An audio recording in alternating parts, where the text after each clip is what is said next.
The story is about a young boy named Minato when he goes to live in his grandfather's house in the countryside. The house looked completely normal, but in reality, it is filled with dangerous evil spirits. Without knowing the truth, Minato moves into the haunted house. The reason he never noticed anything strange was because he could only see good spirits, not evil ones. However, the moment Minato steps inside the house, something unbelievable happens. All of his spiritual powers automatically begin purifying the evil spirits around him. Without even trying, he completely cleanses the entire haunted house in an instant. Soon after, a powerful god appears before him. It is a wolf-like mountain god named Yamagami. At first, Minato is shocked by his appearance, but Yamagami calmly explains something incredible. Minato's handwriting itself contains exorcism powers. Yamagami tells him that whenever he writes things like sticky notes or shopping lists, his writing automatically destroys evil spirits. Later, Minato places a wooden nameplate outside his house, unknowingly creating a powerful spiritual barrier that prevents evil spirits from entering. After this, Yamagami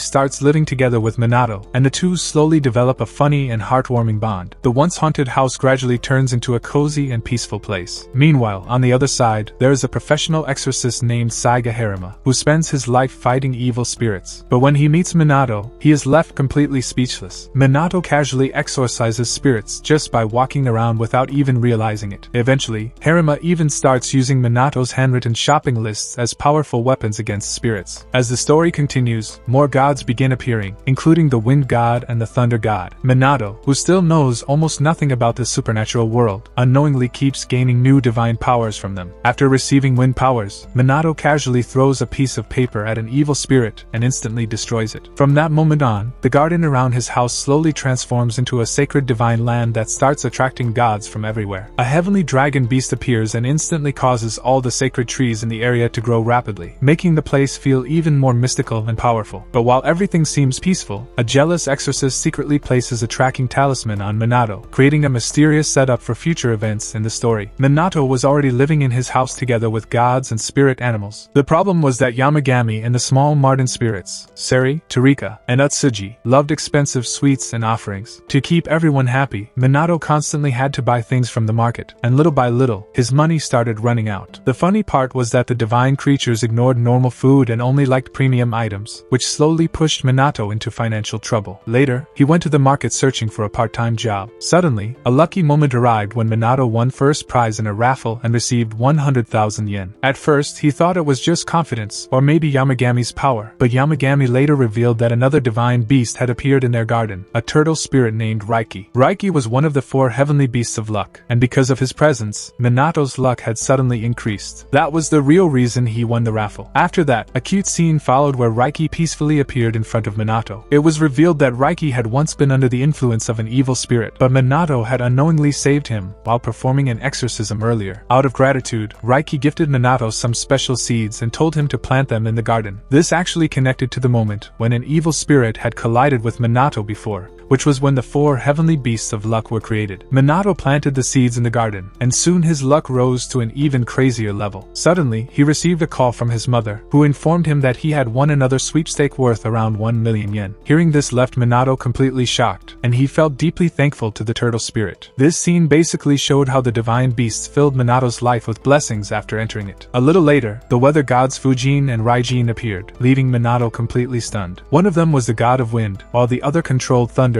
and lightning. They had been attracted by the purified spiritual energy of Minato's house. Minato offered them food and gifts, and in return, Fujin granted him wind magic. Minato still did not fully understand that he had already gained supernatural powers capable of destroying evil spirits. At the same time, Harima's storyline continued in parallel. He was the exorcist who used Minato's handwritten shopping lists like talismans. Harima was now using Minato's notes and pentagram symbols to easily exorcise powerful evil spirits. Because of this, other exorcists, especially Saishiro, started feeling jealous as Harima's reputation began growing rapidly. Meanwhile, the seeds Minato planted in the garden slowly started growing into a sacred camphor tree. Yamagami then explained that it was not an ordinary tree, but a divine tree that would gather spiritual power. With its help, Minato would eventually become even more powerful. Minato then decided to clean Yamagami's old shrine located deep in the mountains. As he climbed the mountain, the atmosphere felt peaceful and spiritual, almost as if nature itself was supporting him. When he finally arrived, he realized the shrine had been neglected for a very long time. Without any selfish motive, Minato simply wanted to clean the place out of gratitude. Near the mountain, a dangerous evil spirit suddenly appeared. For any normal exorcist, it would have been an extremely difficult battle, but Minato casually wrote another handwritten note. Then, using his newly gained wind magic, he threw the paper into the air. The note flew like a bullet, struck the spirit directly, and instantly exorcised it. After the spirit was destroyed, it was revealed that a sacred Kirin-like beast had been trapped inside it. Once freed from the evil spirit's control, the divine creature peacefully disappeared. This hinted that more heavenly beasts would continue to be drawn toward Minato because he was the one who saved them. Later, when Minato returned home, Yamagami thanked him for cleaning the shrine. Soon after, a massive dragon named Aureo arrived. He was the second heavenly beast. Aureo summoned clouds and rain, and through his divine rainfall, the seeds gifted by Raiki instantly transformed into a giant sacred tree. The garden slowly became an even more divine and holy place, giving everyone a peaceful and relaxing feeling. Later, Harima visited Minato's house again because he wanted more handwritten talismans. This time, he asked Minato to write on business cards so he could throw them like shuriken. The scene was funny because Harima treated Minato like a legendary master, while Minato still believed he was simply writing normally. Harima also asked Minato to draw a square grid symbol that resembled his family crest instead of the usual pentagram. He believed the symbol would also gain divine power. Minato casually drew it without thinking much about it, but the audience could clearly understand that his spiritual power had already reached absurd levels. In the ending scenes, the jealous exorcist Saishiro secretly began investigating Minato. Using a tracking talisman, he managed to trace Minato's location. This moment set up a future conflict because other exorcists were finally starting to realize that Minato was not an ordinary human. He was completely different from normal people, and his spiritual powers were extraordinary enough to destroy powerful evil spirits with ease. The story became even more interesting as Minato's powers continued growing and more gods started getting closer to him. Little by little, he was becoming an incredibly powerful person capable of destroying every kind of evil spirit. The jealous exorcist, Saishiro Ichijo, was an aggressive and rude man. After tracing Minato's location, he arrived directly at Minato's house. He was the same person who had become obsessed after witnessing the overwhelming power of Minato's talismans. His attitude was extremely arrogant. The moment he reached the house, he loudly called out to Minato and almost tried to force his way inside. His real goal was to control Minato and use his powers for himself so he could destroy Harima's reputation and raise his own status. However, Yamagami did not like his disrespectful behavior at all. The moment Saishiro became too aggressive, Yamagami secretly sent him into a dark divine dimension. The scene had a horror comedy feeling to it. Inside that strange world, Saishiro kept dying repeatedly and reviving again and again, trapped in an endless punishment loop. It showed that Yamagami was usually calm, but anyone who tried disturbing Minato would see his terrifying side. Even many viewers described the punishment as swift and shocking because of how protective Yamagami truly was toward Minato. After that, the story shifted back into a peaceful mood. Minato later met the nearby bun shop owner, Ekigo. Ekigo looked unusually cheerful and healthy, and Minato noticed that his condition seemed much better than before. Yamagami then revealed the truth. Ekigo was actually terminally ill. Yamagami had temporarily blessed him with vitality so he could survive long enough for his grandson to become capable of handling the shop. The scene felt emotional because it showed that the gods were not only powerful, but also deeply caring. Meanwhile, Saishiro was still suffering inside the punishment dimension. Eventually, he sincerely apologized and became truly humble. Only then did Yamagami release him. The scene carried an important lesson. Arrogance had no value before the gods. Instead, people needed to remain calm, peaceful, and kind-hearted. Later, Minato casually mentioned that he missed the hot springs from his hometown. The moment he said that, Yamagami, Oryu, and Raiki worked together and created a beautiful hot spring right inside the garden. It became an incredibly wholesome moment. The gods had truly started treating Minato like family. Soon after, another sacred beast arrived, the Kirin. This was the same divine creature Minato had unknowingly saved from an evil spirit after cleaning Yamagami's shrine. The Kirin came personally to thank Minato. At first, he expected Minato to ask for some reward or selfish favor because humans usually behave that way. However, Minato simply said that he helped naturally without expecting anything in return. Hearing this genuinely shocked and impressed the Kirin because he had believed that all humans were selfish. This scene clearly showed that Minato was very different from ordinary people. At the same time, Fujin and Raijin also began changing. Earlier, they behaved more like childish spirits, once, but because of Minato's kindness and respect, their forms slowly became more mature. Fujin especially noticed that Minato was consciously suppressing his wind powers. The reason was simple. Minato was afraid that his powers might accidentally hurt someone. This scene highlighted Minato's soft-hearted personality because he never wanted others to suffer because of him. That caring nature was the reason why so many gods appreciated him. Later, an emotional moment arrived when Minato's mother sent him a message saying that the protective nameplate at their family house had broken. It was the same wooden plate Minato had carved earlier, which had unknowingly been giving spiritual protection to the house. Yamagami explained that the house spirit, the Zashiki Warashi, was actually warning them that the protective energy had run out. After this, a training arc finally began so Minato could properly learn how to use his powers. The Martin spirits, Seri, Tarika, and Utsuji, created a special divine realm where Minato could safely practice his wind magic without harming anyone. The entire place looked visually beautiful, filled with glowing forests, divine energy, and a magical atmosphere. The main focus of the episode was Minato finally starting to accept his powers and learning how to use them for good purposes. During the training, Minato gradually learned how to control the wind. At first, his powers were unstable, but over time he gained better control over both attacks and movement. His growth was symbolic as well because he was slowly overcoming his fear. There was also a funny moment when the Kirin brought a durian fruit as a gift for Minato. The problem was that its smell was so strong that Oryu and Raiki instantly rejected it. All the gods reacted awkwardly, turning the entire scene into comedy. After completing his training, Minato carved another protective nameplate for his hometown house. This time, the spiritual energy inside it was far stronger than before. It showed that his growth had reached a measurable level and that his powers were becoming truly significant. Meanwhile, Harima discovered a mysterious temple releasing a dark miasma. This moment hinted at an upcoming danger and set up the next major conflict in the story. After that, it was shown that Minato had started controlling his wind powers much better than before. He used the wind to clean the leaves in the garden and even made daily chores easier with magic. The main purpose of this scene was to show that Minato's training had been successful and that he was slowly becoming stronger. Later, the Kirin once again left gifts outside the house. This time, he brought exotic fruits, but he still felt too shy to appear directly in front of Minato. By now, it had become a running joke that the Kirin always brought strange fruits that everyone else disliked because of the smell. Suddenly, the doorbell rang. When Minato opened the gate, he saw Harima standing outside. Harima arrived looking extremely tense. Usually, he stayed calm, but this time he was genuinely frightened. He explained that a cursed doll inside a temple had turned into a dangerous evil spirit. The situation had become so serious that normal onmyoji and exorcists could not even approach it. The doll had created its own other world, an extra-dimensional space that was incredibly dangerous to enter. Harima specifically came to ask Minato for help because he believed only Minato had enough power to purify the spirit. At first, Yamagami was not interested in helping unless he received sweets. Harima immediately offered expensive sweets, and Yamagami quickly agreed. The scene created comedy while also showing how casually the gods behaved despite being incredibly powerful beings. For the mission, the Martin spirits, Seri, Tarika, and Utsuji, were sent together with Minato. During the journey, the atmosphere remained surprisingly calm and cozy. They ate roasted sweet potatoes and apple pie along the way, keeping the relaxing fantasy mood alive. However, the moment they arrived near the temple, the environment completely changed. The place looked dark and terrifying, almost like a horror scene. Countless cursed dolls were scattered everywhere, and the air was filled with heavy miasma. The entire area felt unnatural. A mysterious crow guided them toward the entrance. Although Minato felt nervous, he still moved forward. When they entered the other world, the atmosphere became even more disturbing. The space no longer resembled normal reality. The walls twisted unnaturally, and dolls kept appearing from every direction. Suddenly, the main cursed doll attacked them. Minato used his usual shopping list talismans and threw them with wind magic, but this time the enemy was far stronger than expected. The doll easily destroyed his paper talismans. The situation became even more dangerous when the doll injured the Martin spirits and captured Minato. This was the first time Minato's powers seemed close to failing. Normally, his simple purification papers could instantly purify spirits, but against this evil entity, they proved far weaker. Outside the dimension, Yamagami sensed the danger and sent divine power to the Martins. Suddenly, Seri and the other spirits entered powered-up forms and temporarily immobilized the doll. Using that opening, Minato directly wrote purification words onto the doll's face. Slowly, the darkness surrounding it began to crack apart. But then another shocking truth was revealed. The doll was not the true source of the corruption. Inside it, a corrupted former god had been sealed. This became an important turning point in the story because it was the first time it clearly showed that even gods could fall into corruption. Minato realized that his normal paper and ink were not enough to completely purify divine corruption. The Martins suddenly remembered that Minato still carried a leaf from the sacred camphor tree inside his jacket, the same divine tree that had grown earlier in the story. Minato wrote purification purification words onto the sacred leaf. The moment he used it, a divine purification activated, and the corrupted god's darkness slowly began dissolving. As soon as the purification succeeded, the entire extra dimension started collapsing. The ground cracked apart, the walls began disappearing, and everyone seemed moments away from falling into oblivion. At that critical moment, Fujin and Raijin appeared and created powerful winds that safely carried everyone outside. The scene looked visually epic and also showed that the wind gods had secretly been protecting Minato all along. After escaping, Harima felt deeply relieved and repeatedly thanked Minato. Naturally, he also offered more sweets because Yamagami was never satisfied without them. Minato then thanked the sacred camphor tree because its leaf had made the purification possible. At that moment, the anime subtly hinted that the spiritual connection between Minato and the sacred tree was growing stronger. In the final moments, the purified god finally returned to its original form. It was revealed to be Hu, the phoenix, the fourth of the four heavenly beasts. This became a huge reveal because Kirin and Oreo had already appeared earlier, and now the phoenix had also joined Minato's circle. It was the most action-heavy part of the story so far, yet the anime still managed to maintain its cozy fantasy atmosphere throughout the entire arc.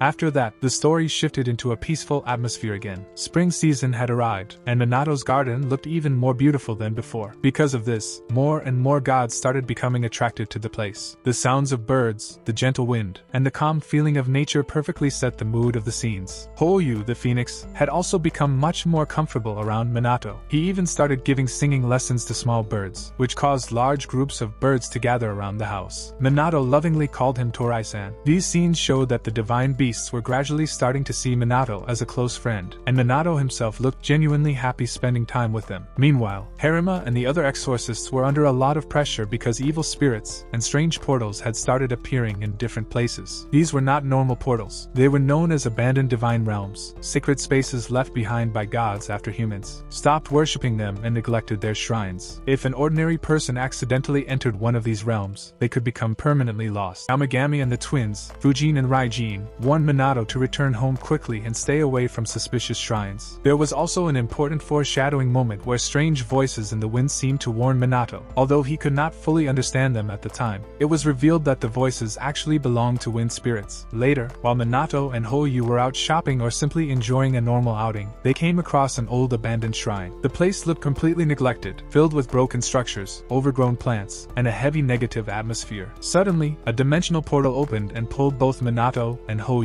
inside. The moment happened so suddenly that Minato did not even get a chance to react properly. Hoyu even transformed into his true phoenix form to signal the other gods for help, but the portal still absorbed them both. After entering, Minato found himself inside a completely different divine realm. The place looked dark, dusty, and abandoned. Wooden boxes were scattered everywhere, and the air felt stagnant and lifeless. It was obvious that the god of this realm had been inactive for a very long time. While exploring, Minato eventually discovered a sleepy and lazy goddess casually resting inside the divine cave. At first, he was shocked and found her mysterious, but later it was revealed that she was actually Amaterasu, the sun goddess from Japanese mythology. This became a huge reveal because Amaterasu was considered one of the highest-ranking deities. Amaterasu explained that humans had almost completely forgotten her shrine, which caused her divine powers to weaken. Because of that, polluted spiritual energy, known as miasma, had filled the entire realm. She asked Minato for help because he possessed Fujin's wind magic. Since Minato naturally wanted to help others, he immediately began cleaning and ventilating the realm without hesitation. Several funny scenes followed where Minato cleaned the divine realm like an ordinary worker while the goddess lazily gave him instructions from the side. Using sacred camphor leaves together with his wind magic, Minato slowly purified the polluted air inside the realm. This was important because the camphor tree had already been established as something deeply connected to sacred energy in the earlier parts of the story. As the miasma disappeared, the realm gradually became brighter, cleaner, and more peaceful. The entire moment symbolized how Minato's pure-hearted nature was helping restore divine beings themselves. After cleaning the divine realm, Amaterasu granted Minato a new divine ability, the power to seal and confine things. This became a major upgrade to his abilities because he could now seal unseen or dangerous spiritual entities. The goddess explained that humans used to visit her shrine to pray for their unwanted emotions, jealousy, regrets, and failed dreams to be sealed away. The dialogue felt surprisingly deep because the story connected human emotions with spirituality in a meaningful way. Meanwhile, in the real world, world, Yamagami and the Marten spirits were desperately searching for Minato. They realized that the portal had led to a dangerous divine realm. Yamagami himself was traveling around and closing multiple portals because if they continued spreading, humans could start disappearing into them. While doing this, he consumed a huge amount of divine energy. Eventually, the Martens managed to locate Minato and help bring him back from the realm. When Minato casually mentioned that he had simply helped a lazy goddess, the Martens became completely shocked because they immediately understood that the goddess was actually Amaterasu herself. Even Minato was stunned after hearing this because he realized he had unknowingly interacted with one of the highest-ranking gods. After that, the mystery of the voices in the wind was finally explained. Fujin and the Martens told Minato that the strange voices warning him earlier were actually wind spirits. Since Minato's wind powers were slowly growing stronger, he would eventually be able to clearly see and hear them in the future. This scene acted as setup for his future power development. Although Minato felt shocked, he was mentally prepared to accept it. Later in the episode, Harema's subplot was also shown. He became involved in conflict with a group of shady exorcists who charged huge amounts of money from people and did not seem trustworthy at all. This hinted at a future rivalry. The funniest and most adorable moment happened near the ending. After using so much divine energy to close the portals, Yamagami became completely exhausted and reverted into a tiny puppy form. Normally, he appeared as a majestic wolf mountain god, but now he looked like a small fluffy puppy. Instead of panicking, Minato simply decided to feed him snacks and sweets until he regained his strength.